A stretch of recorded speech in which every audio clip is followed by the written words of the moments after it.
ಯಾವುದೇ ಮುಂದುವರೆದ ಜಾತಿಗಳನ್ನ 2A ಸೇರಿಸಬಾರದು.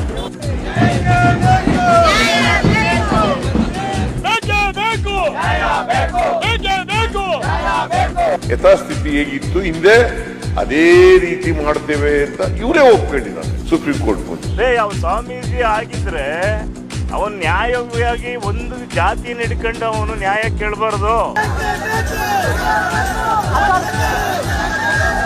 Police ಅವ್ರ ಮೇಲೆ ಕೈ ಮಾಡೋದು, ವಿಧಾನಸೌಧಕ್ಕೆ ಒಳಗಡೆ ನುಗ್ಗೋಕ್ ಹೋಗೋದು, ಚಪ್ಪಲಿ ಬೀಸೋದು, ಅದೆಲ್ಲ ಪ್ರತಿಭಟನೆ ಕಾನೂನು ಬಾಹಿರ ಮಾಡಬಾರ್ದು.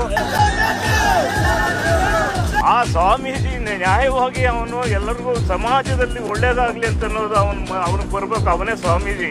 ಇವನ್ ಯಾವ ಸ್ವಾಮೀಜಿ ರೀ? ನಾವು 15 ತಾರೀಕು ಬೆಳಗ್ಗೆ 10 ಗಂಟೆಗೆ ಮುತ್ತಿಗೆ ಹಾಕುವಂತ ಒಂದು ನಿರ್ಧಾರವನ್ನ ನಾವೆಲ್ಲ ಕೈಗೊಳ್ಳಲಾಗಿದೆ.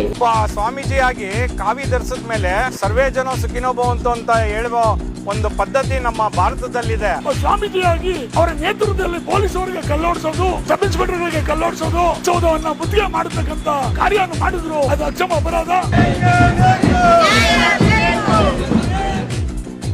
ಅಲ್ಲ ರೀ. ಈಗ ಪೊಲೀಸ್ನವ್ರ ಕಲ್ ತಗೊಂಡು ಹೊಡೆದ್ರಲ್ಲ ಪೊಲೀಸ್ ಅವ್ರನ್ನ, ಅವ್ರ ಕಲ್ಲಲ್ಲಿ ಓಡಿಸ್ಕೊಂಡು ಸುಮ್ಮನೆ ನಿಂತ್ಕೊಂಡಿರ್ಬೇಕ?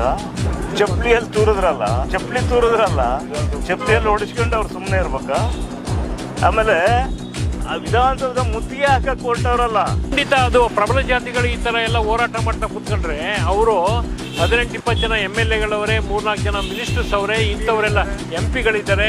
ಇವರು ಅತ್ಯಂತ ಪ್ರಬಲವಾದ ಒಂದು ಜನಾಂಗ. ಇಲ್ಲಿ ಈ ಜನಾಂಗ ಹೋರಾಟ ಮಾಡ್ತಾ ಕೂತ್ಕೊಂಡ್ರೆ ದುರ್ಬಲರು ಏನ್ ಮಾಡ್ಬೇಕಾಗುತ್ತೆ? 2A ನಲ್ಲಿ ಇರೋಂತ ನಮ್ಗೆ ಕೊಟ್ಟಿರೋಂತ ಪಾಲನ್ನ ಕಿತ್ತು ಬೇರೆಯವರು ಕೊಟ್ರೆ ನಾವು ಸುಮ್ಮನೆ ಕುತ್ಕೊಳಕ್ ಆಗಲ್ಲ, ಹೋರಾಟ ಮಾಡ್ಬೇಕಾಗ್ತದೆ.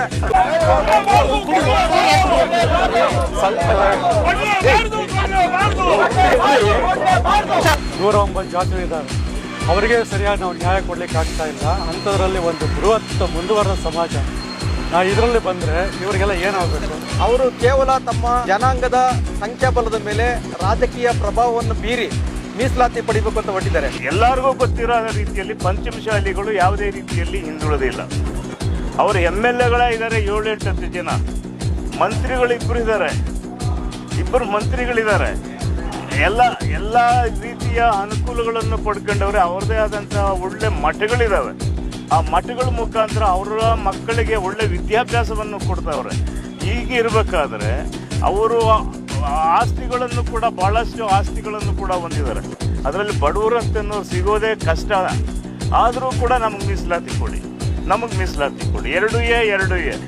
ಹಿಂದೆ 100 ವರ್ಷದ ಹಿಂದೆ ಜೀತು ಪದ್ಧತಿ ಇತ್ತು, ಆ ಒಂದು ಪದ್ಧತಿಗೆ ಕೊಂಡೊಯ್ಯುವಂತ ಪರಿಸ್ಥಿತಿಗೆ ನಮ್ಮನ್ನ ದೂರ್ತಾ ಇದ್ದಾರೆ.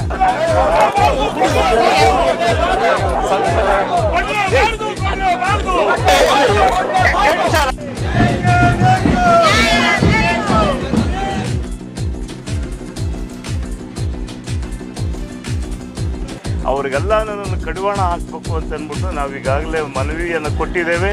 ಆ ಮನವಿಗೆ ಸ್ಪಂದಿಸಿ ನಮಗೆ ನ್ಯಾಯ ಸಿಕ್ಕಿಲ್ಲ ಅಂತಂತಂದ್ರೆ ರಾಜ್ಯಾದ್ಯಂತ ದೊಡ್ಡ ಹೋರಾಟಗಳನ್ನು ಕೂಡ ನಾವು ಮಾಡ್ತೀವಿ. ನೆನ್ನೆ ಮಾಡಿದ್ದಲ್ಲ, ನಾವು ಲಕ್ಷಾಂತರ ಜನ ಸೇರ್ತೀವಿ. ಅವರ ಜನಸಂಖ್ಯೆ ಏನಿದೆ ರಾಜ್ಯದಲ್ಲಿ ಅದರ 20ರಷ್ಟು ಜನಸಂಖ್ಯೆ ನಾವಿದ್ದೀವಿ. ನಾವು ಸೇರ್ತೀವಿ. ಅದ್ರ ಮುಂದೆ ಅದರ ಪರಿಣಾಮವನ್ನು ಎದುರಿಸಲಿ.